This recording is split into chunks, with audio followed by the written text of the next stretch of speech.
Apply that to a life situation. So I'm getting up in the morning. I'm realizing, my room's a mess, but I don't do anything about it. And then I go outside and try to fix try to clean the house. That's ridiculous. Because the thing is, your house. You're saying, oh well, you're looking at all the other rooms in the house, and you're saying, oh well, my room's the cleanest, so it's okay. But that's not the standard in which we judge what is good and what is bad. If we judge our room's cleanliness based off of the rooms around us, we're just going to be beholden to the culture and beholden to the world. And Jesus said, friendship with the world is enmity with God. So if your room is dirty and you're claiming that it's clean because it is clean compared to the house, you are a son of the devil. Hello, everybody. Welcome back to the podcast. My name is Sam Neely. I'm Hunter Young. And we are the Sons of Liberty. We were actually kind of like on the same cadence there. That was nice. We've been off. Beautiful. Today, what are we talking about, Hunter? We're going to try to keep the main focus, the meat of the video is going to be on separation of church and state. We're going to try to keep it there, but we're going to go down a bunch of different rabbit holes because that's who we are, and we can't talk about the separation of church and state for 2 hours. It's true. So we could try. We're going to start with that. We're going to try to lay out a foundation for what that actually means, and then we're going to go through some different topics related to it. Dude, that's good. That's good stuff. All right, dude, we got to define our terms. You always want to do that. If you're going Socratic method style, it's always good when you're having a conversation to define terms. Probably get a pen out. Dude, you stole my pen. Well, that's a pencil. I got a pencil. Whatever. It's the same difference. You get your paper. I got my paper. Categories matter. Okay. So, one thing I learned in homeschooling, doing classical method style of Socratic dialogue, and you have communication, is that a lot of times in conversations, people actually agree with each other. They just don't realize it because they have different definitions Semantics of the same words. What do you say? So when we talk today, we're going to be talking about separation of church and state. There's a lot of buzzwords. What is separation? What is church? What does state mean? What do we mean by state? Do we mean country? Do we mean the actual state like Massachusetts or Vermont? Separation. What exactly do we mean by that? Constitution. What are we talking about? What do we mean by separation? I just said that. Oh, you did. I wasn't listening. My bad. Okay, so we want to define terms. Government, that's another big one. What is the difference between state government and federal government? What are their different roles? We don't have all the answers, but we're going to do our best to break this down because as Christians and as conservatives, I think there's a disagreement in we want to address this issue because I think there's a disagreement within that wing of the Republican Party of Christian conservatives. There's a faction forming. One side says it's more of a libertarian perspective, whereas the other side is more theocratic. It's like, where is the line between legislating morality and letting people be free? Because we live in a free country. Yeah. So I think those are the two factions that are forming within the Christian conservative caucus, if you will, of the Republican Party, to use a very political term. So that I think it's out of that we wanted to address this topic. So, do you want to define terms? Sure. We can.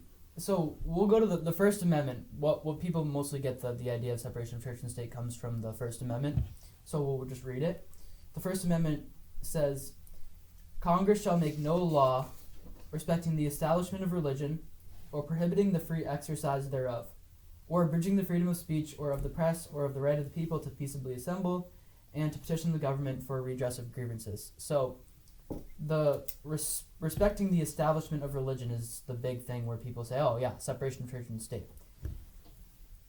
So, I would say, defining just the term as a whole, and then we'll break it down, separation of church and state simply means, constitutionally, that there can be no established church at the national level in Congress. So established as in like a state religion, like a building? A denomination. A denomination. Yes, a state denomination, because that's what it was in England. I'm pretty sure that's how the Anglican Church was formed, was by the government. Mm-hmm. If you could fact check me there if you want. But that was the purpose of the founders writing this, is because they didn't want to have, the whole reason why they left Great Britain was to have religious liberty. Like, if it was anything else, it was religious liberty was the core of them leaving. They wanted to worship God as they saw fit from reading the Bible, not from a set of doctrines that a bunch of men decided and came up with and enforced and agreed to. Because that's what it was. Religious persecution was the big issue for leaving Great Britain. Mm-hmm. Yeah, the Church of England. And that's what separates us from every other country. Yeah, the Church of England, according to Encyclopedia Britannica, they did found the Anglican Church in the, was it 3rd century? No. That's early. No, I'm sorry. 13th? 13th, whenever that was. Because it prompted the Pilgrims to leave, so. Yeah. It's not in the Constitution. But that term, separation of church and state, is not in the Constitution. But you said that separation of church and state is implied. Is implied. I disagree. You disagree. I disagree. I don't think it's... Obviously, there's no denomination. There's no state denomination. There shouldn't be a state denomination. But I tend to be more on the theocratic side of the Christian conservative faction, or whatever you want to call it. Like, we should be legislating morality to a certain extent. Right, but that's my point, is that's not what separation of church and state means. It's not that you can't legislate morality. It's not that you can't have Christian principles. It's not that you can't have even the Ten Commandments as law. All that it's saying is about the worship of God can't be corporatized at the federal government level. But some people would say that in itself is making a certain denominations. Like, the fact that you're even making certain beliefs law is in itself a combination of the church and state, is a marriage of the church and the state. That's a good point. But the thing is, every law is based off of someone's set of morality. So, like, religion, at its most basic definition, is a set of beliefs. So someone's religion is going to be the foundation for law in the country. And the thing is, the Constitution rests upon the law of God. It rests upon the Bible. The Declaration of Independence says that we hold these truths to be self-evident. All men are created equal. Yeah, and then it says endowed by their Creator. Yep. So the Constitution rests on the Declaration of Independence, which says that we are given our rights by a creator. The Creator. Okay. So you can't have, there's this idea that religion doesn't play a part in politics. It's somebody's religion, and whether it's climate religion, you see climate religion now, you see all different ideas of religion that are playing out in the laws. And Christians have taken a step back because they believe that, it's not our role to legislate Christianity. Do you think those are liberal imposters within the Christian community who are saying that, and who have influenced everybody else to believe that is how to be a good Christian, is by staying out of politics? Did you say liberal imposters? Yeah, liberal imposters in the Christian church. I don't know. I think it's maybe a little bit of that, and also just ignorance of what the Constitution actually says. Okay. And what it actually means. Because you look at the most basic, the reason why we were able to outlaw slavery and outlaw all of these things was because of Christian morality. And the reason why we were even able to have the founders appealed to God when they wrote all these documents going against Great Britain. It was fundamentally a religious war. The Revolutionary War was basically a religious war, because they were fighting back against the king of Great Britain, who said that whatever he says is law. And he was claiming that God instituted him. And the founders said, no, God's government looks like this, looks like a republic, looks like a constitutional republic. And that's what the Constitution rests upon, that idea that the king is not law. The law is king. Oh, what's it called? Rex Lex versus Lex Rex. Yeah, that's very interesting history. So the idea that you shouldn't read into the First Amendment too much, basically, in saying respecting the establishment of religion. Okay. It's 100% not saying that you can't have laws based off of Christianity, or else the whole document wouldn't make any sense at all. So how would you talk to a let's back it up a little bit. Libertarians. How do you talk to a libertarian about this, who say America's a free country, like free speech, do whatever you want? How, as conservatives, do we actually respond to that? I think how we respond is we say, well, you draw the line somewhere. you draw the line. Some of the libertarians would say, oh, well, if you're not hurting anybody, you can do whatever you want, is their kind of shtick, their motto. Yeah. But the question is at what point are you hurting somebody? And who is somebody? If you're hurting yourself. That's true. Yeah, you can hurt yourself, and by your own sin, you hurt other people. Exactly. Yeah. And you hurt, well, if we believe God is a person, you hurt God. Yeah. Too. We grieve the Holy Spirit. We grieve the Holy Spirit. So what I would say is that you have no one's neutral. Like libertarians, you have some set of morality, things that you believe are right and wrong. And if you don't believe that people's ideas of right or wrong are going to affect laws that are put into place, that's a little bit naive. So I would say that we have to say libertarianism is a kind of idea of a utopia almost. It's impossible for everyone to just be able to do whatever they want without stepping on someone else's feet. Because we live in a public world. Humans are public creatures. Nothing we do, unless you're literally out in the woods, isolated, your kids are going to see the things that people are doing. Yeah, the morality, the way you live. Yeah. And the role of government is to uphold what is good and to punish what is bad. And the live and let live mentality has kind of owned the Republican Party for decades, and it has led to where we are today. Right. When you say live and let live, then the left takes over. They take ground because we get lazy. Well, that's the thing. We give up. If you leave out God in your politics, in your legislation, and you leave out God's morality, God's going to punish wicked deeds by, like, you reap what you sow. Yeah. If you're sowing immorality, the culture is going to be immoral. And as the government's going to have to deal with that in one way or another. You're seeing that now, things like welfare and things like this, and trying to take care of the poor and try to take care of people who aren't responsible with their money and can't take care of themselves, and people who don't take care of their family. That's a moral issue. If the churches and people who are moral said, hey, no, this old lady in the community can't take care of herself, we're going to take her in. That's a moral issue. So the government has welfare out of a moral issue. So, and that affects everyone. So you can't just say, oh well, live and let live. Oh, I choose not to work. I choose not to work. But that affects other people. That affects other people. Yeah. So, because you become a burden to society. Yeah. My girlfriend and I went to an event in New Hampshire recently where they have a organization that it's their mission to bring pastors and politicians together for prayer meetings, and they're having like a pastors meeting, an annual pastors meeting, and Neil, the organizer, invited me because we both did an event with Chloe Cole, and he wanted me to be there and see it and be encouraged by it. And it was really, really cool. They had a sister organization that does the same thing in Ohio.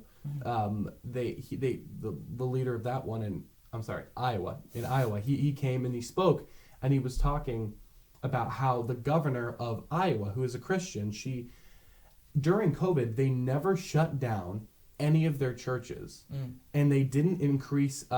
They didn't go insane with the spending in the government. Instead, what she did as governor, she asked the church to run the food drive for the entire state of Iowa. Wow. So the church was helping all of the people who couldn't do work, was instituted by the government for a time to help those who were out of work, who were sick because of COVID, and the church became the support. It didn't increase spending. They didn't add a program to the government. Yeah. Like I'm sure many other states did, and the federal government probably did. Like it did. They didn't spend $2 trillion on stimulus checks. Yeah. The church stepped up, and they stepped into their role of providing for the poor, living out the gospel, using the feet of the gospel, which is to care for the widows and orphans, and that's exactly what they did. Right. And then it went so well that the governor asked that man who was speaking to him and his wife to officially run the food pantry through the church of the entire state of Iowa. So now they're doing it indefinitely. Basically, if people go to the government and be like, we need help or whatever, they just direct them to the church of Jesus Christ. Like that is how it should be done. That is textbook how it should be done. Right, and like the thing is, I agree with. I mean, I used to be an anarchist, so I still have some remnants of libertarianism in my beliefs.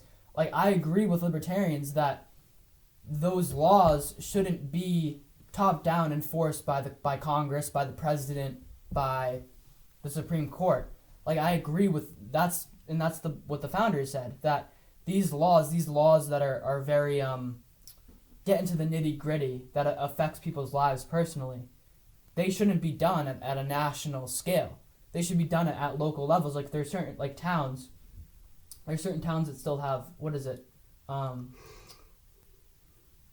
the laws against selling alcohol. There's some towns that still have laws against selling alcohol, Mm-hmm. and that's something that a town can do. Yeah. But when you try to do it at a top-down level, like they tried to, what was it, the prohibition. Yeah, prohibition amendment. Yeah. That doesn't work. So I think that's the because it idea. doesn't accurately reflect the will of the people. You might argue, like for the prohibition, that always confused me. I was like, oh, why are we against that? I thought it's bad for people to get drunk all the time, but it addressed the problem in the wrong way. Exactly. Completely wrong way. Yeah. It was a top down. I know you're just using that as an example, but it's good. But yeah. it was a top down amendment that didn't reflect the will of the people. That's why the people revolted, and that's why it's the only amendment that's ever been overturned in American history. Yeah, and I think that's the whole idea of what the founders were getting at with not establishing a one church and a one religion for the nation as a whole, because if we are a Christian nation, it's going to be natural. It's going to happen regardless of whether the government institutes it or not, because Jesus does the work in the heart individually. So you don't need the government to tell you to be religious. That can't happen. It'll just be fake. It'll just be, it won't be a real religion. You won't actually believe in that religion, and you'll actually tend to rebel against it even more. Now, what if the people pass a law that says the government should have, what if it gets to the point where the people want a state church? That can't happen because you can't go against the Constitution. But there are so many things that go against the Constitution. But we shouldn't do that. I agree. Yeah. I agree. That's the issue, is that we're not a democracy. We're a republic, so we're not mob rule. So if the majority of people decide something, it doesn't. But that's only for the president. What do you mean? The only time in every other election, I'm pretty sure 51%. Yeah, that elects representatiers, but we don't vote for things directly. We don't vote for specific laws directly. Because the thing is, that's why when we're a republic, so we're a representative democracy. This is one of the things I think I was talking to you about this on the phone. Representatives are always say, "Oh, I'm here to represent you. I'm here to represent the people," but you won't ever hear them say, "I'm here to represent the Constitution." Some of them will say it, but they'll say, "Oh, whatever you guys want is what I'm doing." That's not the idea that the founders had. The idea was that the Constitution is what restricts government, and the Constitution is the framework for which you make laws. So if the people say to do something that's unconstitutional, you have to choose the Constitution over the people in that instance. And it might lose you votes. It might lose you an election, but if you are actually a man of integrity or a woman of integrity, you would go by the Constitution, because the Constitution is the law of the land, and you took an oath to that as a representative. And this is, again, bottom up. If the people agree about religion, about Christianity, it's going to play out in the culture without a law being needed. You don't even need to pass a law, because people are going to be so moral that it doesn't matter. Yep. So that's how you would address alcoholism. Yeah. It's not by a law, it's by the church discipling people. Yeah, or in church discipline, and saying you can't be a pastor if you're a drunk. Or had an affair with, cheated on your wife, Yeah. That's a whole another issue in our modern church that we could get into. About. Yeah. The lack of church discipline. Yeah. Yeah. How does this play out in New England? Because we live in such a, we're just such a liberal hellscape shoved up into the corner of the country that people have forgotten about. But we found this geographical area founded the country. How do we get people to understand that we as Christian conservatives actually have a role to play, even if we live in New England? Like, we're in Massachusetts. We're trying to represent New England to Right. the rest of the country here. Like, we're not. There is a powerful remnant. So how do we take these principles of church and of state, are both our spiritual beliefs and our political beliefs? Yeah, this is And good. how do we successfully bring them together and present it to the community? Do Yeah. we only, because we know, Andrew Breitbart said politics is downstream from culture. We know the political change will happen long after the change in individual people's hearts occurs. So do we just forget the politics for now and just preach Jesus until there are enough Christians that it will naturally cause a political change? Or, because part of me wishes we could do that, but we're losing ground politically so fast in New England. The left is just destroying us, and frankly, a lot of Republicans are spineless in New England. Soft. They're soft. They're the rhino, whatever you want to call Or it. the Trump, they're soft. Yeah. The Trump. So, or do we need to have a mix of both so that we don't completely lose hope in the political sphere? Like, how do we take back New England? It's definitely both, and is what we need to do is pastors need to start running for office. Dude, If God calls them to do that, like we need as Christians, because there is still, I don't know what the statistics are in Massachusetts, you could look it up in terms of Christian population, but there's a good enough population of Christians that if we all voted in a certain way, it would have lasting effects on the elections. So like what we need to do is we need to require politicians to be moral. We say, no, as Republicans or as whatever, as conservatives, we're not going to vote for you if you've cheated on your wife. Yeah. We're not going to vote for you if you're a drunk. We're not going to put you in a position of power. That's a big thing you asked about Massachusetts specifically. And I think that's one real practical way is that we can put genuine Christian God-fearing men or women in political positions. And I think that's, you're not going to, why would you expect for a religious, relatively sort of moral, they're moral, but they cheat on their wife. In every other area they're moral, so we'll throw them into office. Yeah. Like, I don't think that's how we're going to bring lasting change. I think we need men of principle who are going to tell us, listen, what you guys want as a people is unconstitutional. Mm-hmm. I can't vote for this. Yeah. And a man that's going to choose his principle over his political office and not see it, and he's going to be out in maybe 2 years because we vote him out because we're not people of principle. Yeah. So what we need to do is we need to hold our politicians to a higher standard. You see this in the Massachusetts state constitution, where I'm going to get it out, but it talks about how requirements for, it's not like a law, but it's things that people should look out for and should look for and require of their people that they vote for, their representatives. So I'm going to look for that if you want to comment on that. I actually have some of the stats. A Pew Research study about Christians in Massachusetts. I think 14% of 18 through 29-year-olds are Christians. I guess. How many? What percent? 14%. 14%. Yeah. Yikes, I didn't think it was that bad. No, 14%. In Massachusetts. In Massachusetts, yeah. Okay. 31% of 30 to 49-year-olds identify as Christian in better. Massachusetts. 34% identify as Christians. But the thing is, the age range is 50 to 64, and then 21%, which is it's weird that it goes down as you get older, but 65 and up is 21%. They just get wiser and smarter and realize there's no God. Yeah. No, but the thing is, that's still like even 14% is a significant. I mean, it's not nothing. Yeah. If those 14% were staunch and said, "I'm not voting for someone immoral," it would probably require Republicans to put moral people in office. Because if you don't have that 14% that are just gonna either not vote or vote for an independent, you're not gonna win any elections at all. Yep.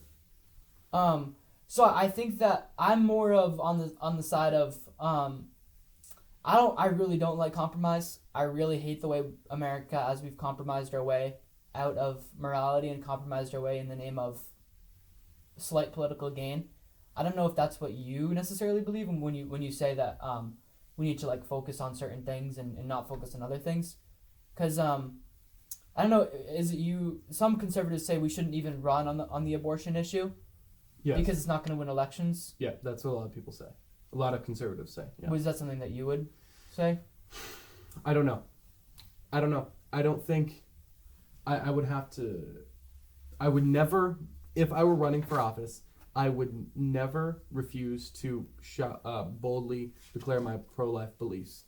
But at the same time, politics it's business, and if you say certain things, you're gonna get less votes. So. But do you think that we should say those things regardless of how many votes we're gonna get, because we're men of principle?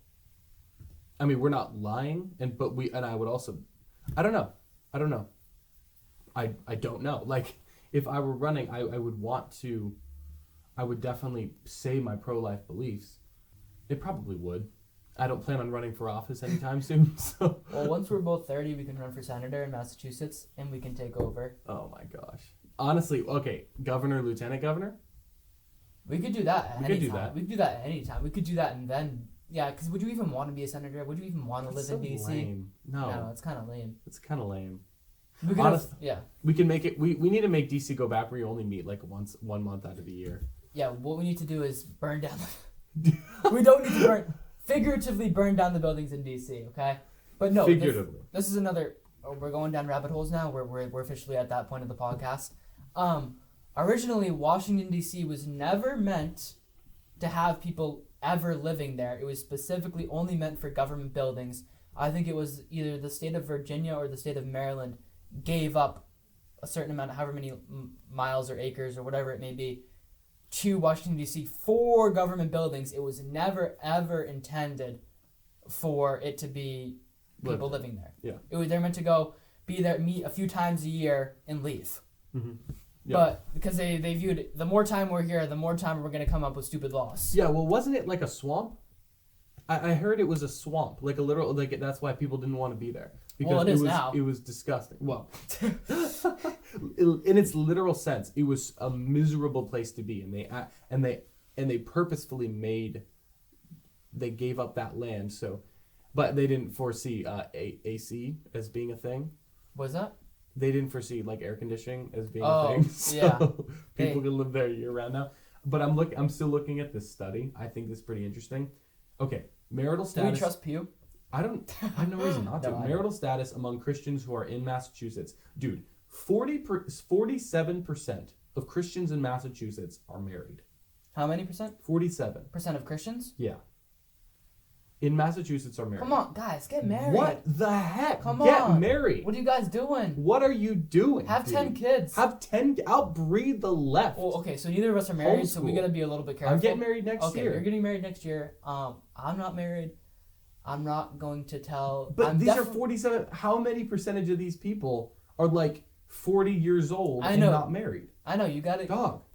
So let's give them a little bit of grace. Do you think that's because they feel that they can't find a wife or a husband who's moral? Or do you think that's because they just don't want to get married? I think they're not becoming the people they need to be.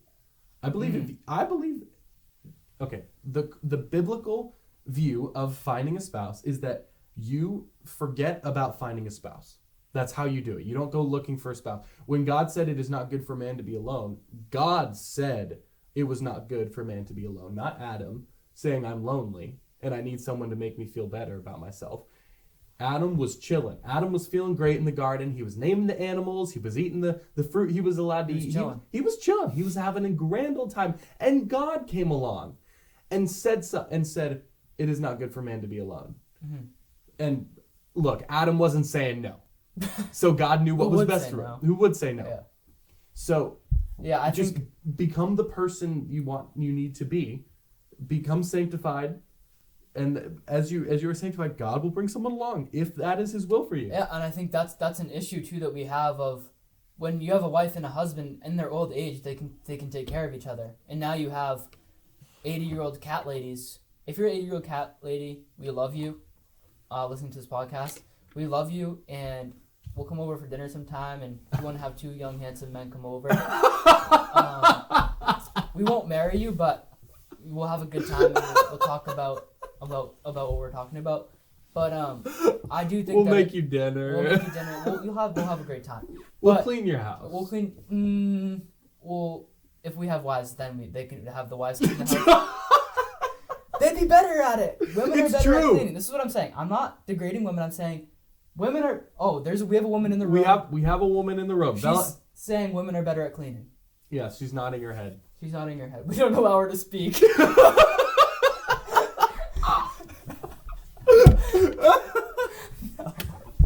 She can speak. Yell so that they know you can speak. Okay, you heard her. Where were we? No, but I do think that is like the government has to take care of these women and take care of these men who can't take care of themselves because we've lost that most basic union that cultivates that. What it was in every culture throughout history was the men and women had a bunch of kids and the kids took care of them in their old age. And all throughout history, men and women had kids. Okay. Those kids then took care of their parents when they were in their old age. Okay. We've lost that. The Yes. kids move out. True. They move across the country. They move wherever. They move in with their wife, and they forget about their parents. We've lost that most. And then they basic, get put into a nursing home. They get put into a nursing home. Or on Social Security. Yeah. And so I think that's one of the biggest things of government control is they're having to take care of these people because they don't have a family to take care of them. Yep. And that's another issue we can, if we want to bring it to the whole level, is the church isn't taking care of those people either. The church isn't taking care of the widows and the poor, which is the most basic form of worshiping God, is taking care of your neighbor. Yep. And so I think that's we're deep down the rabbit hole now. But if you want to read some more of the statistics, well, I find what I'm looking for. Okay, all right. So I said 14% of 18 through 29. Those are the statistics that I care about. 14% of 18 to 29-year-olds identify as Christian. Now, 42% of educated Christians who are involved in education, whether it be college or school, are in high school or less or younger. So, and it goes, and it's 42%. So, this is the educational distribution among Christians in Massachusetts. All these statistics are in Massachusetts. Okay. So I don't have to keep repeating that. Educational distributions among the Christians is 42 out of all the people, whether they're in college or younger. 42% of those Christian educated people are in high school or younger grades. Okay. And as it goes into college, it goes down. So 28%, 17, 13% for like postgraduate degrees and all that stuff. So it goes down the further you go through college. Mind blowing. Also, in colleges are absolutely insane in Massachusetts. Do you think that's some coincidence? Do you think it's coincidence, or do you think it's orchestrated? I don't think. Okay, I think there's a third option. Okay. Orchestrated by the devil. I don't think Yeah. that there is one person at the top pulling all of the strings. I'm not. I'm not of that belief that there is a group of people that we do not know exist who run the world. Maybe. I don't know. I really don't know. I think people are just out for their own. Most of the time, people are out trying to live the most comfortable life that they can, and aren't really concerned about how it affects other people. But the devil is using those people for his evil purposes. So yeah, there's someone pulling the strings. His name is Satan, and he is running. The devil is real. He is the prince of the power of the air. The devil is real. Dude, the devil is real. Of course. Did you know there's statistics? Look up that statistic on Christians. What percentage of Christians don't believe in the devil? Because it's wild. But I agree. I think that ultimately the Bible says that we battle not against flesh and blood. We battle against spiritual powers and principalities in the heavenly places. And I think that you look at the majority beliefs that are taught in colleges. What are they? Evolution, Marxism, atheism. The belief of like human intelligence above all things is what's going to solve the world. Humanism, secular humanism. And you look at that and no wonder why you teach someone that they're made of stardust and that they're molecules bumping against molecules, and no wonder why they're not going to believe in God. No wonder why they're going to come out of college saying, "Mom and Dad, what you taught me is BS. I don't believe that, God actually created the earth. I believe that wait, what do I believe? No, not to mock them, but I think that it's scary how we as Christians are okay with just sending our kids off to college to get taught by who? Like, do we really look into who's teaching our kids and what ideas they're being taught in school? And why do we trust their faith so much to know what is truth and be able to discern? I think it's a disgrace the way we just throw our kids into college and assume that they're going to come out on the other side I agree. as Christians. Yeah, I don't believe in college as an institution anymore. Higher learning, I believe in the idea of higher learning, that you can go on and better your mind, but I do not believe in our current state of the college system. I don't believe it helps. It does more harm than good. We've got to do a whole podcast on the... We really do. The college industrial complex. The college industrial complex. The college Satan Why complex. is it that after the Hamas terrorist attacks on Israel, why is it that 31 student organizations within Harvard University, not too far from here, why is it that they are supporting Hamas? Why is it that they're waving honestly, Palestinian flags? It's a good question that I don't know the answer to, because what are they learning? Like, what are these professors teaching them that they're all out? So, like, it's one thing to say that Israel might not be exactly the angel that some portray them to be. It's one thing to say that, Israel is doing things wrong with the way they've treated the Palestinians. But it's a whole another thing to go out there and waving Palestinian flags and saying death to Israel, which is some of them have chanted in the streets. So to make that jump, there's got to be something going on. And I don't know exactly what it is, but you have people probably from Palestine in the universities that are, I don't know if they have leadership positions or what it is. It's a good question that we should probably look into. We should probably go and interview some professors and interview some Christians at those colleges and see what they're actually being taught. And another question that I have is, this could also be part of it, is that, do you think it's just a trend to support Palestine? I think it's largely a trend. You see people posting on their social media flags, and they say, oh, they're posting their flag, I'm going to post my flag too, of Palestine. See, I don't know about that, because it's become a faction within the Democrat Party, because there are a lot of wealthy, you've got, I'll say in the House of Representatives, you've got a faction of Democrats, the AOC, Rashida Tlaib, Ilhan Omar. They call themselves the Squad, right? Do they? That's kind of funny. That's not even lie. It's a little humorous. Why do you think that's funny? Because it's a bunch of insane, just out of their mind, like millennials. Yeah. Like, we're the Squad. It's just it's like, it's not haha funny, but like cringe funny. It's like laugh at you. Yeah, kind it's of funny. laugh at you kind of funny. We're not laughing with them. No. Laugh? I don't know if I've ever seen them laugh. Dude, they probably have little witch cackles. Do you think that they have little warts on their noses? Do you think that they have altars in their room and they sacrifice to certain? Well, that's a topic for another day. Let's focus. Oh, no. We are not giving up. What do you mean by that? Well, I wonder how many of these people, there's got to be some that know that are, well, okay, first of all, AOC claims to be a Christian. No. She does. Brie Larson claims to be a Christian. I don't know who that is. She played Captain Marvel. Oh, no. Heck no. Instant no. No. Too feminist. I don't know, like, how, the question is like, how sinister are some of these people? Are they just ignorant to God, and are they just kind of like, they just don't believe? Or is it, are they pagan? Are they actually pagan? Do they actually have altars? Because you look at some of these women that abort their babies, they literally made abortion altars to...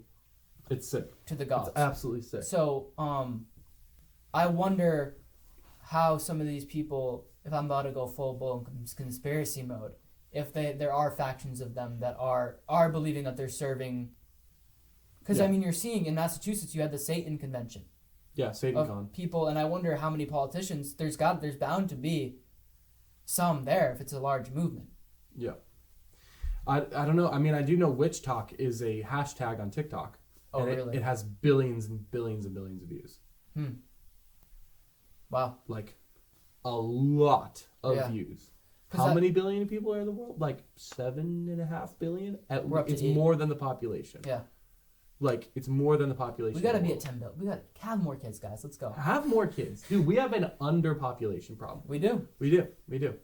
Anyway. But we were on the topic of whether people in Congress have altars to Okay. to bail. I don't know. I would guess that some of them do. If I had to, just a wild guess. I'm not making any claims. Don't sue me or anything. You can cancel me, but don't sue me. Actually, don't cancel me. I want money from this podcast. I do think that AOC. If you're watching this, we'll have you on the podcast. I would love to have AOC on the podcast. I would love. Let's talk Dude, about. that would be so fun. Imagine being best buds with AOC. Listen, crazier things have happened. God is God. I believe AOC. Come on the podcast. We'll talk about Christianity. We'll talk about whatever you want to talk about. We'll talk about the Green New Deal and how great of a document that is. We'll talk about how you almost died at the Capitol on January 6th. I know. We want to talk about this. We don't want to. We're not being condescending. We're not being sarcastic. Of course not. No, but AOC, we would have you on the podcast. We would have a good conversation, but we would debate you. Like, of course. I mean, if you're willing for a debate, if you're not soft, come on the podcast. We're calling you out, AOC, right now. Ben Shapiro challenged AOC to debate, and she on Twitter, and she was like, "Oh, he's flirting with me," and Ben Shapiro was like, "Oh no, I have a wife and 3 kids. I'm good." But if he didn't have a wife and 3 kids, he was.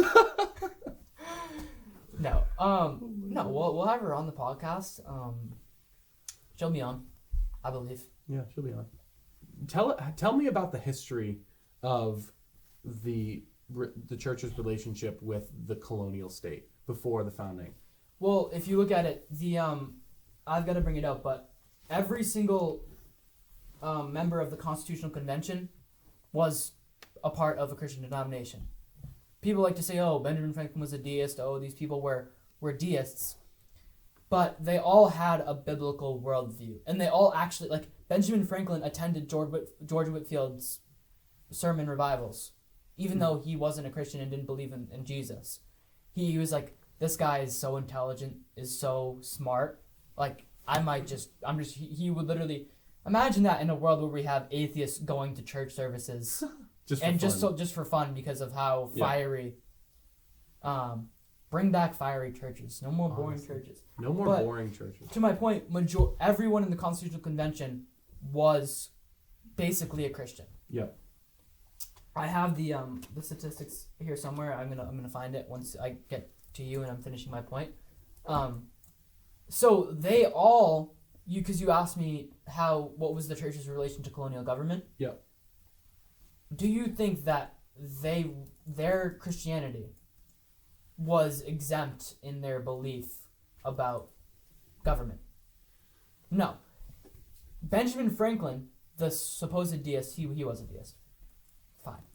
He called for prayer at the Constitutional Convention. He said, if we're making this document and we don't consult the God of the universe, all of our nation won't stand, basically, to paraphrase. The deist. So the church was very much involved, and you had people like Jonathan Edwards, people like George Whitfield. They would do things called election sermons. Yep. Huge hours long sermons about political issues during the time. And marking out, we got to read through one of them on the podcast at one time to really get into the nerds. If you're a nerd, if you're a political nerd, let's go. You're in the right place. But pastors who believed in the influence of politics and believed that it was important for them to speak on it. So that had the majority of people were in church then. So they were hearing what their pastor was saying, and that was certainly playing out in the way that they voted. So the church was heavily, heavily involved in the colonial governments. And you even look at people such as John Wise. He was a pastor in the 1600s. He encouraged Christians to be involved politically and encouraged men in the churches to stand up against tyranny. Because tyranny is the antithesis to God's government, which is self-government, liberty, and freedom. So, to answer your question, the church had the biggest role out of any institution out of any belief system in the formation of colonial governments, in the formation of our Constitution, and in the nitty-gritty details of the government. Like, you look at the Puritans. The Puritans are another example of the way they probably did it towards more the extreme end of the theocracy line, but they were very based. Super base. Super based. Puritans were super based. We'll get into them To the point where Roger Williams broke off and started the Baptist denomination. Yes, but they were so involved politically, and they were so believed the importance of local government, which is what the founders envisioned, in that God works from the heart up, so should the nation. The nation should work from the local governments up to the national. Mm-hmm. Yeah, there was a story speaking on the how the pastor, because you said election day sermons, that got me thinking about the a group of people known as the Black Robed Regiment. Have you heard of these? I have not. Okay, so these are preachers who, in the colonial times, who fought in the Revolutionary War. So there was this guy. I heard this story from an amazing Christian historian. His name is Bill Federer, but I looked it up because I wanted to clarify. So I'm going to. This was Sunday morning. He was preaching. This pastor named John Muhlenberg climbed into his pulpit. He was at Woodstock, Virginia. He was about to preach. It was Sunday morning, January 21st, 1776. He is in his black clerical robe. He's about to preach, and I'm going to read. And he preached that morning from a passage in Ecclesiastes where there is a time for war, there is a time for peace, there is a time for all things, a time to preach and to pray. Which so good. And then he said, but there is also a time to fight, and that time has now come. That's an exact quote. From a pastor. From a pastor. I'm going to read that again. There is a time for war and a time for peace. There is a time for all things, a time to preach and a time to pray. But there is also a time to fight, and that time has now come. Yeah. And then, in front of his entire congregation, he threw off his black clerical robe, revealing a colonial uniform. What a guy. What a freaking G. Wow. He threw off his pastoral clerical robe, and he was wearing his army uniform. And in front of that, he called. Yeah, that's a good point. He called on all of the men of his congregation and said, "Who will join me in the fight for liberty?" 300 men stood up, kissed their wives and children's goodbye, and walked out with him at that moment. What a story! And they became the 8th Virginia Regiment in George Washington. Yeah, and that's how it was. You see a lot of. That's one of the things about these leaders and these pastors is they were in there in the fire with their people. Like, you look at, some people have said, there's a, all right, hold on, I want to stand point. Pastors, they would fight, they would lead militias against the revolution, the Great Britain in the Revolutionary War. And, because they believed that if they were calling for something, that they should act it out themselves. And that they should be an example and be a leader. Yeah. Because that's who men are supposed to be. Yeah. And, that was actually an interesting thing, too, is... This was a huge debate. The churches, the pastors, there was different beliefs. Some of them believed that it was unjust. There were more pacifists, believed that we shouldn't fight back, that we should turn the other cheek. Then there was debates about what that actually meant. But that was the big thing, is they had these debates. The debates about the Revolutionary War were primarily in the churches. And you actually had, like, town meetings would often be in churches. Yeah. And you would have candidate forums. We actually have one in Plymouth. Candidate forums where the candidates come and in front of a church defend their beliefs. So you would have, the church was the center of politics. Political events were held at churches. They were known as meeting houses. They were known as meeting houses. That's why if you live in New England or you've ever driven through here, you see all of these, white steeple churches everywhere. Those were meeting houses. Right. That's where everything happened. That's where kids went to school. That's where Sunday morning services were held. That's where local town meetings would occur. Like this, the meeting house was the focal point of the community. Yeah. And dude, it's so that's stuff. Dude. That's the thing. The I like that you brought that up. The good stuff. There was so many the debates. That's why you can't. People who like to say that America is not a Christian nation or wasn't founded as a Christian nation, Dead wrong. it's wrong. Dead wrong. Yeah. It's a revisionist history. Yeah. I'm not going to say it's the 1619 Project level, because there are a lot of Republicans who say, oh, they were just a bunch of deists. They didn't actually believe Well, look at in this. Jesus. I found the document that I was looking for. All right, sweet. Out of the Constitutional Convention, 27 of them were Episcopalian, 10 of them were Presbyterian, 6 of them were Congregationalists, 3 of them were Quakers, 2 of them were Dutch Reformed, 2 of them were Methodist, 2 of them were Catholic, 2 of them were deist, and 1 was a Lutheran. I don't know who it was, but the lone Lutheran out there.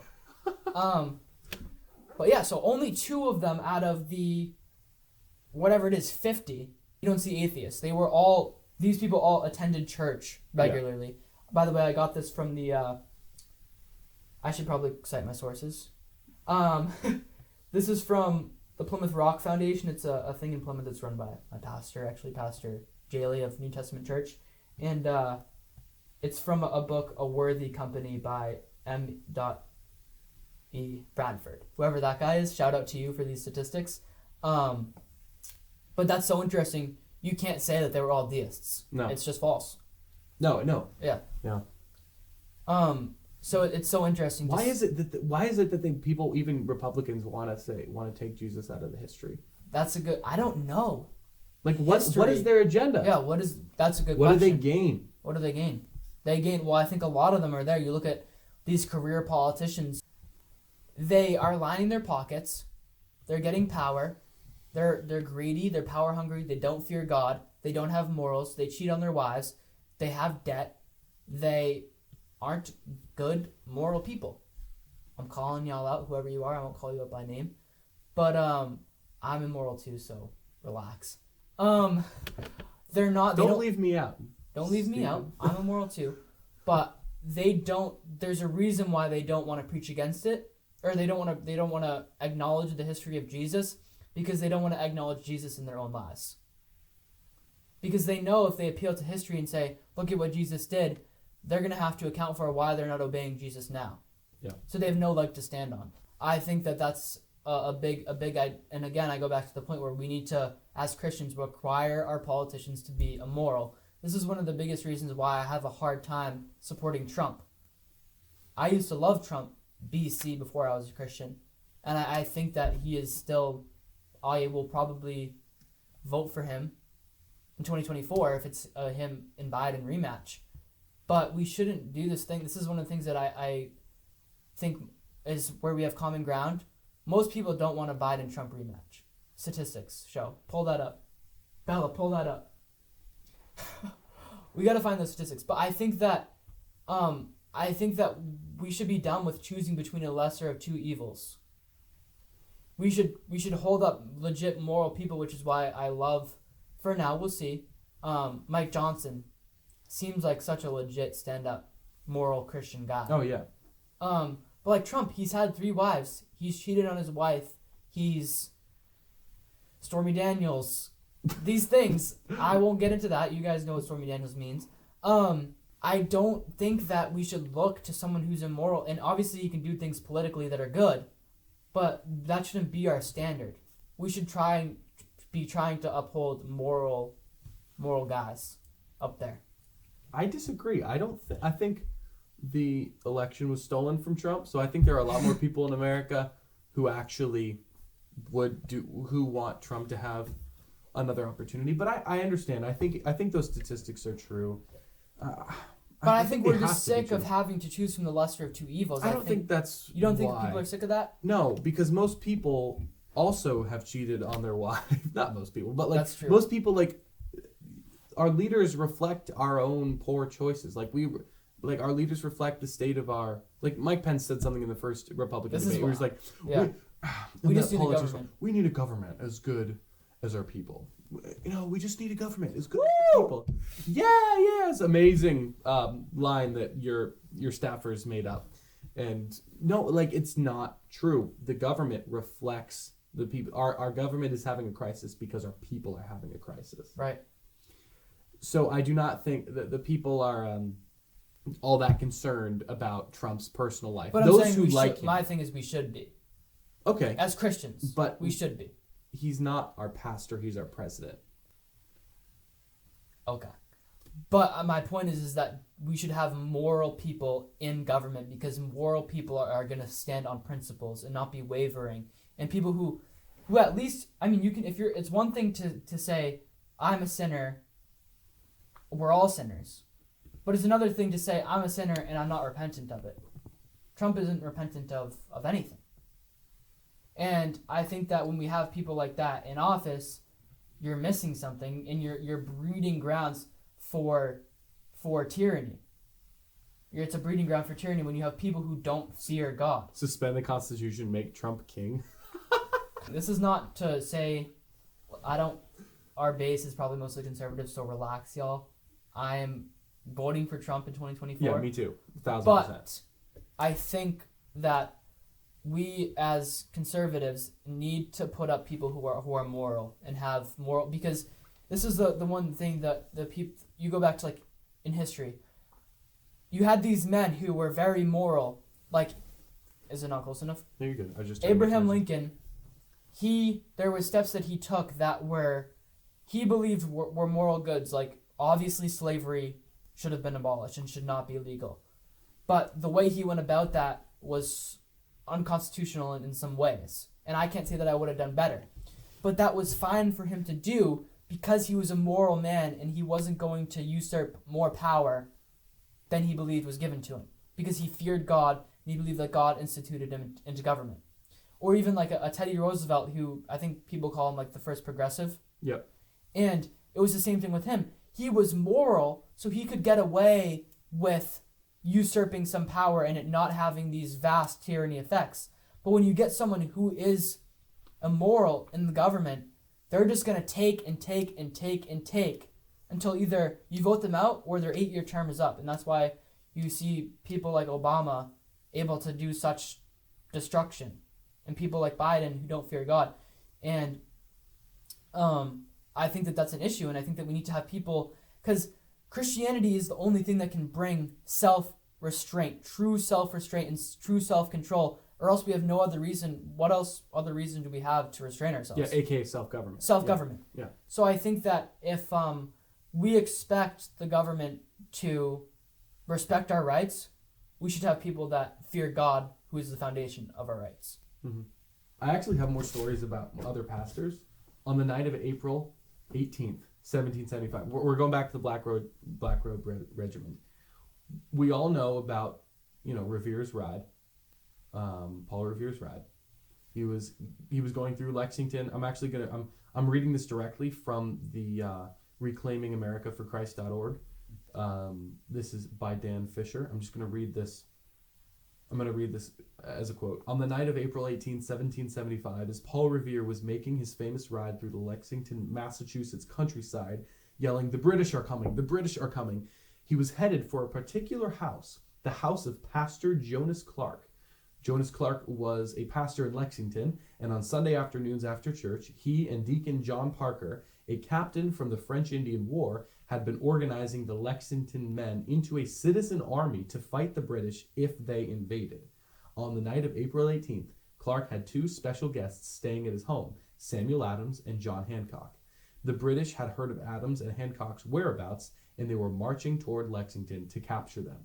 As Revere rode up to the front yard of Clark's home, Clark, Adams, and Hancock ran out to meet him.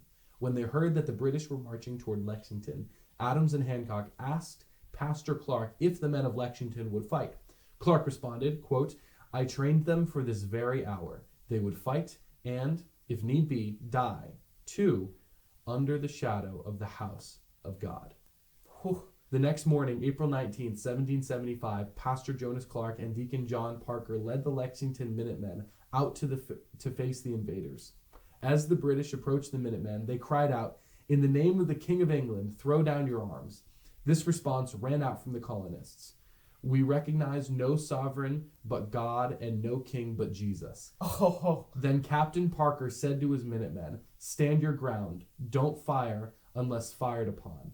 But if they mean to have war, let it begin here." The first shot rang out. The shot heard round the world.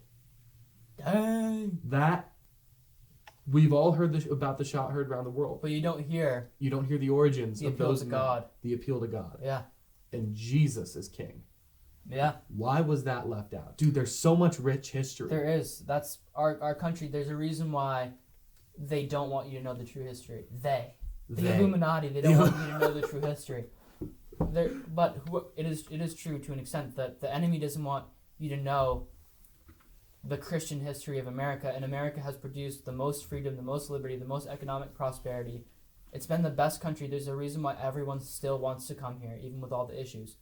And there's a reason why the enemy of our souls, the devil, does not want people to know the Christian history of America. Because if they knew that, they would know the fruit of Christianity. And if they knew the fruit of Christianity, they would probably know Christianity and know God and know Jesus, who can orchestrate these amazing things through history. There's no way that the colonists should have been able to beat Great Britain. No way. There's no way. They were the biggest government in the world. They owned majority of the world. The biggest army. Biggest empire, biggest army. You love an underdog story, baby. Oh, it's so good. But there's no way they had their... Tom Brady, underdog story. We should have Tom Brady in the podcast. Yeah, we should probably ask him about how his wife is a witch. That would be good too. Speaking of witchcraft, we gotta have people on here talking about witchcraft. Honestly, we could probably... I've seen some interviews with like former witches and witches stuff, and stuff, and Wiccans and people who are Christians now and could talk about that world and how it's actually really real. AOC. Yeah, because she's a Christian, totally. Yeah, but so it's amazing the way that God really, if God is on your side, you look at Israel, the battles that they were able to win because God was on their side, and it's amazing. What was that story? John Wise. Oh yeah. So John Wise, he was a pastor. He grew up in Massachusetts, born in 1652 in Roxbury. He was very intelligent. He graduated from Harvard. He was a part of like an expedition to go explore somewhere in the woods. I don't know the exact story, but he was a chaplain to an expedition. Sir William Phipps, who was a I'm not sure exactly who he was, but he was in a position of power in the military. And this goes to my point of that leaders should be moral, and our political leaders should be moral. And he says, thus acting, he gained confidence and renown by his great personal bravery. His use of, to paraphrase, his use of resource, because this guy used a really big word that as a Gen Zer and as someone born in 2020, I was not born in 2020, born in 2005, I don't know how to pronounce, and military skill, not less than by his devout and indefatigable discharge of the more appropriate duties of his sacred office. So he was a pastor, but he was also a capable military man. And you see this thing where you have pastors now who are soft and will say, oh, I won't get out there and do any real work, I'm just going to sit in my office and just study. And, you guys, you strong men, you go do that. And it's like, no, they were men, pastors throughout history were strong men. I mean, you look at Peter, if you're a Catholic, he was the first pope. How strong of a man he was, how he was able to, he cut that dude's ear off. Savage, bro. I love the way The Chosen portrays Peter, by the way, as like this. He's like a jacked, ripped dude. Do you think that's accurate? Probably. I think it's accurate. Peter was a stud. Muffin. I honestly, he's kind of short in the show. Yeah. Like I feel like Peter would have thought of him as a lot bigger. But continue, John Wise. Yeah, Wise was he was very involved in fighting back against the British and the things that they were doing, even in that time, even in the 1670s, late 1600s. He wrote he would write letters to churches. You could call him American Paul if you want. Ooh. He wrote that the purpose of his letters was to alarm the churches with the thought that their inherited liberties were in danger.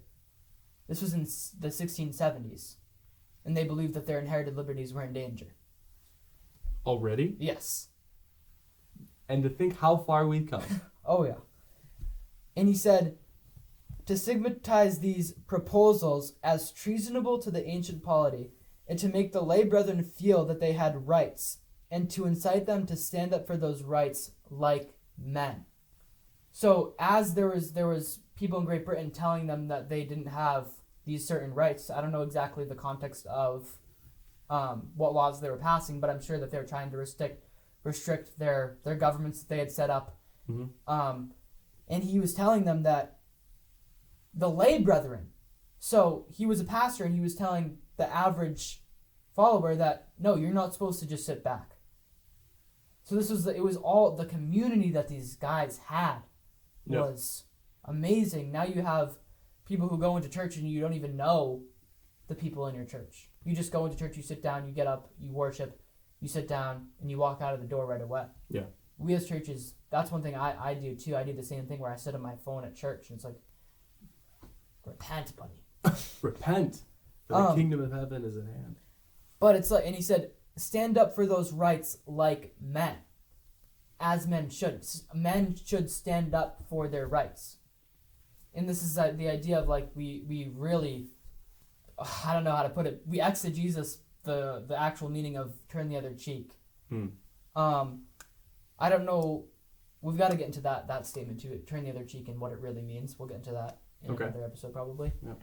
Some believe that Christians should just stand down, and when we're persecuted, that we take it. And the thing is, no. We don't get persecuted by standing down. If we stand down, the persecution will stop. We're persecuted because we stand up for the truth. Exactly. So if you're a Christian and your life is easy and your life is comfortable and no one ever questions you about your faith and no one ever asks you about it, you've got a problem. Yeah. You've got a problem. And if no one's trying to persecute you, because Jesus said that those who hated me will hate you. In this world, we will have trials. Yes. Yeah. So it's the same exact thing, and we are persecuted because we stand up for truth, and I think that's such a good summary of it. Mm-hmm. And if we stand down, you won't be persecuted, and if you want to stand down and lose all your rights, that's your prerogative. Yeah. But I don't. What do you think about those Christians who say, well, it's like, or those pastors? Okay. I'm going to step back. I'm going to tell a little story, and then I'm going to ask you a question. So, okay. I'm the president of Turning Point USA on Cape Cod. Hunter is my vice president.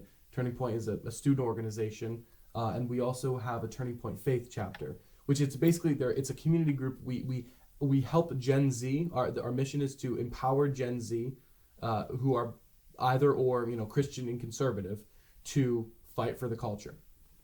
And we had a rally recently called Teens Against Gender Mutilation, where we hosted Chloe Cole, a detransitioner, and how dare you? How dare you? No, it wasn't Greta Thunberg. So it was in June. Amazing success.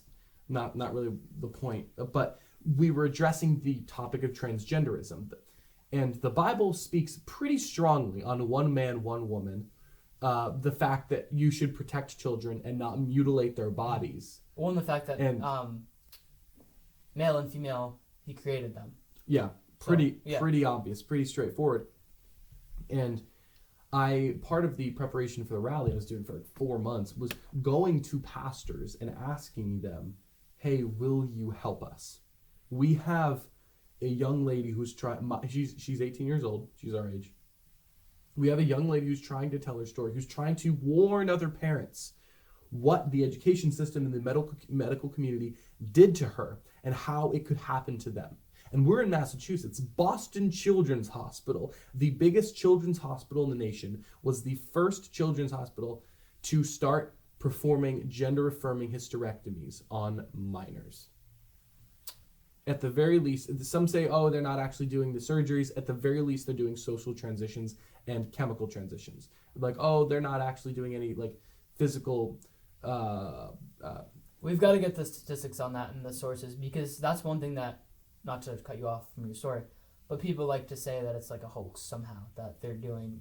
I mean, no. I'm saying that. Yeah, that's from their own words. They made a commercial. I posted on my Instagram. They made a commercial talking about how they started doing gender-affirming hysterectomies, and they explained what it was.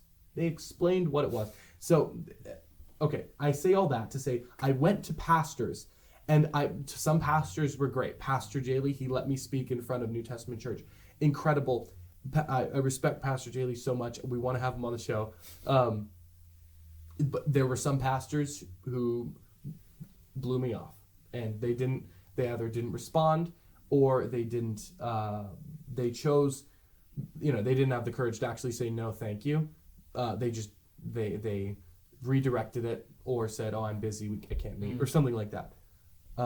Which I'm sorry, like you don't get a pass. No. On this. You don't get a pass on children's bodies being mutilated by our medical community.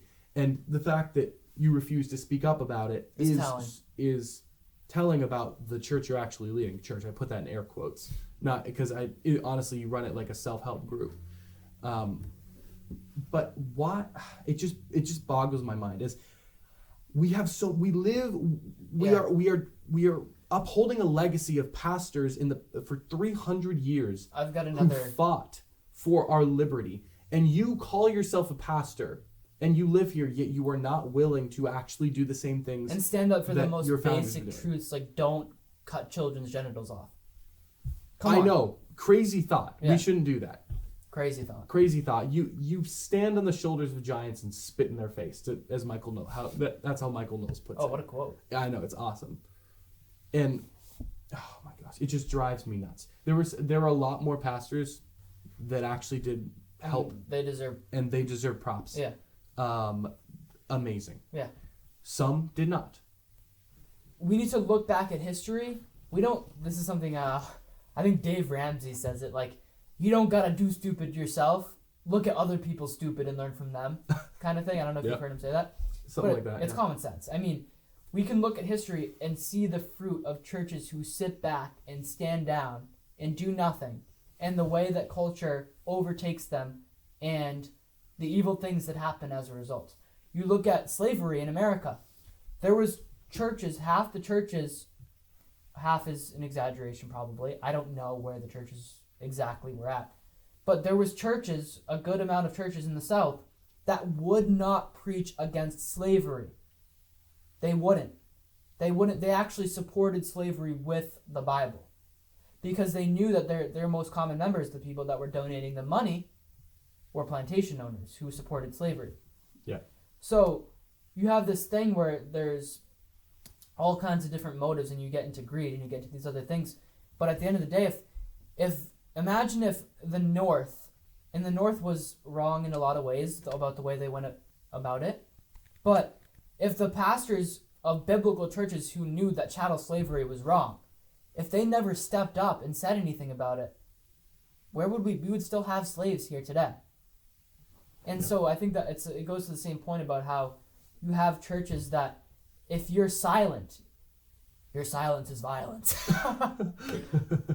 But it's kind of true. It is kind of true. Yeah, there's a grain of truth to that statement. There's the devil loves half-truths. Half-truth is a lie. But in that case... Well, the devil doesn't create anything. He takes truths and twists it, exactly. Yeah.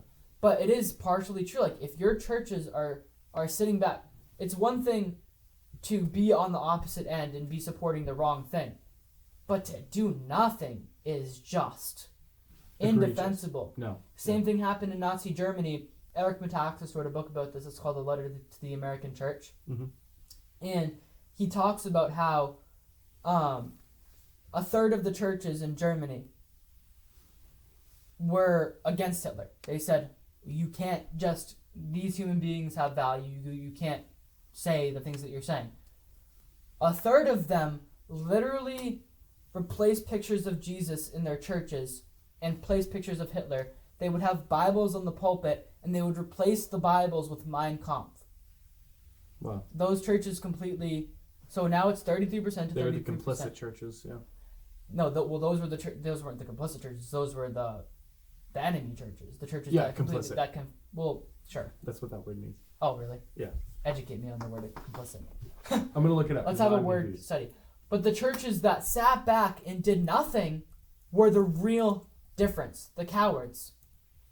Because if they actually stepped up and took a side, the churches would have been able to potentially stop the things that Hitler was doing. Because Germany has a rich, like Martin Luther, the Reformation started in Germany. Yeah. And if those churches hadn't sat back and done nothing, they would have had a lot more ground to stand on and a lot more resistance to what Hitler was doing. Yeah. And you look at the slaughter of millions of Jews. Mm-hmm. And so this is the result, and who knows where we're going to end up today if this trend continues. But that's the history you have to look at. You have, if churches sit back and don't speak on social issues, you have slavery. You have genocide. And like now, churches that won't speak on abortion, you've got genocide going on in America of the unborn right now. Yeah. Dietrich Bonhoeffer, the leader of the resistance against Hitler. He was a pastor, theologian, conspirator. Eric Metaxas also wrote a biography on him. Yeah. I listened to it. Incredible. It's like 21 hours. It's ridiculous how long it is. But a question. By the way, Eric Metaxas, if you somehow stumble upon this, we would love to have you on the podcast. Anyway, we're just gonna go after everyone that we bring up on the podcast. Anyone. AOC, Pastor Jamie, Eric Metaxas. If you want our 50 viewers to see your view, then come on. Oh yeah. So Dietrich Bonhoeffer, he was martyred for his faith and for his resistance against Hitler. He was hung. And the last thing he wrote was called Letters from Prison. And it was compiled after his death into all of his letters, called Letters from Prison. And one of the things that he wrote, he basically asked the question, what is a Christian's role? How does a Christian... It was almost like his life's question wrapped up in these last moments. It's beautiful. He basically asked, I'm paraphrasing, how does a Christian accurately reflect the nature of God in a godless world? How does a Christian reflect Jesus in a culture that hates him, that hates Christ? Because that's what he was living in. And the conclusion that Bonhoeffer came to was not to become a recluse, was not to withdraw from society. However, but his response to that was to engage with the world so much that the only way you can survive is to throw yourself completely into the arms of God. Wow, so good. And it causes you to have a living faith, an active faith. You don't fix the world by withdrawing and not saying anything. You become worldly, in a way, is the word he used. He used that provocative term. Christians are like, oh, worldly, we don't want to be worldly. But he engaged with the world. He was a conspirator against Hitler. He tried to kill the leader of his government. He was fully in the world, doing arguably worldly things. But in so doing, he threw himself into the arms of God. He submitted himself. He submitted himself unto death. You know, when Jesus said, those who live by the sword will die by the sword, he wasn't saying don't live by the sword. Exactly. It was just a proverb saying, hey, if you do this, you're probably going to die by the sword too. That's just how the world works. And that's what happened to Bonhoeffer. But he knew the consequences. He chose it anyways. He chose to live so fully in Christ that it has affected the rest of the world for generations. Well, what he did is Germany had no other choice but to kill him. Yeah. Basically, is what it was. Like he was such I love that. He was such a threat. Yeah. And that's what we are. As Christians, we're supposed to be a threat to the worldly system. We're supposed to be darkness. Threat to darkness, because let's get the verse out. The darkness cannot overcome the light. If the light shines upon darkness, how great is the light? How much? Let's get it out. Let's quote Jesus. Let's quote Jesus, right? Jesus, but basically, you get the idea is that darkness literally cannot withstand in the light. It disappears. Yeah. So if you want to be a threat, if you want to be a Christian and you want to change the world, be a light in your own life.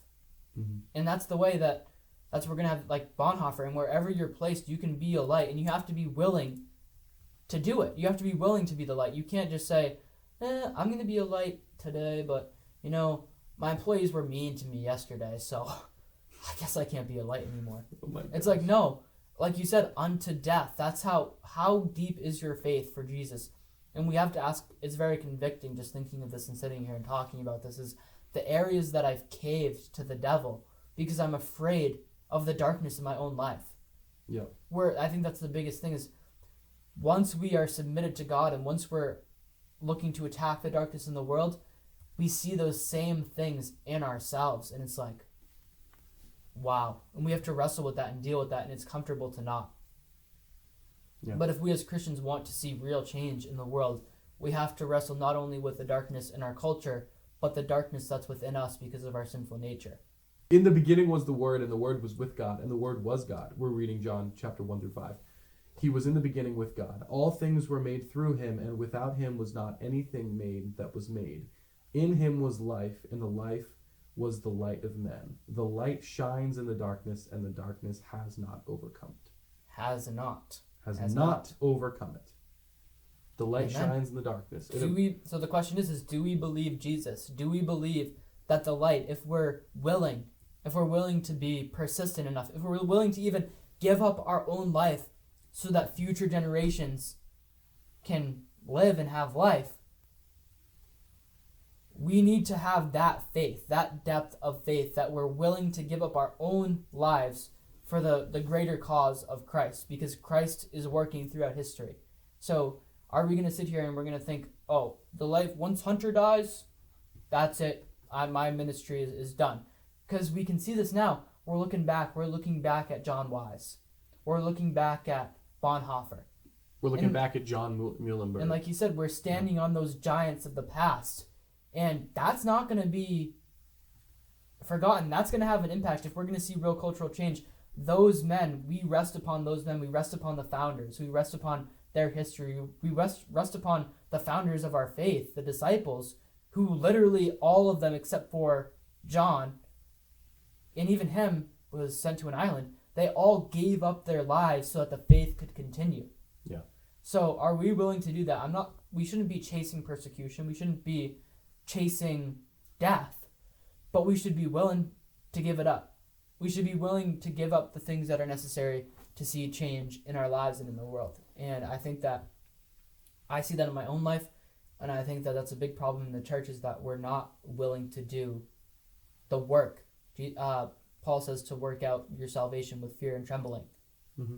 So we're not willing to do the work. We're afraid because we got some darkness in us that we're not willing to deal with. I'll keep saying it. But I think that it's huge if we really see the power of Jesus and we look at history and we see what God has done with men that are otherwise weak and pitiful. There's a quote from Paul Washer. I think he says that there are no strong men of God. There are only weak, pitiful men that God raised up, basically, is what it is. Yeah. There are only weak, pitiful, helpless men without God that laid themselves upon God, laid themselves upon Christ, and gave up all they had to give for what Christ had to give them. Yeah. So, in New England, we understand, I, Sam Mealy, am a weak, pitiful man that I humbly ask God to raise up to help save my community. Amen. I'm sure you would say the same. Exactly. Now it's our job. And that's the reason, that's my vision for this podcast. We want to let people know, other young men and women. This is the gospel. This is the gospel. Let's do it. This is the good news. We have sinned. We have rebelled against God. Paradise was lost by Adam and Eve's sin. We lost paradise, and through that, we all have sin.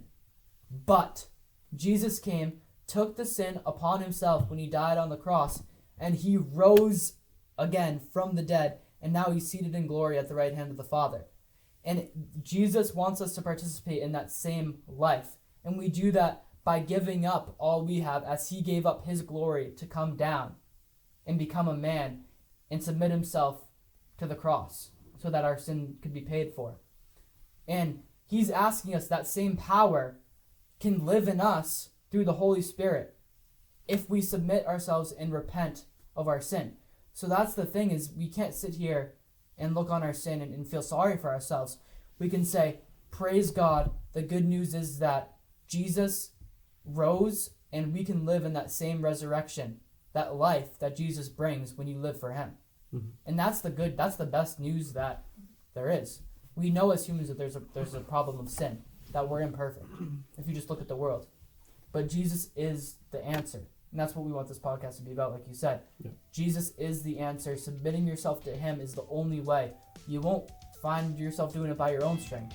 You'll find it doing by leaning upon the strength of God.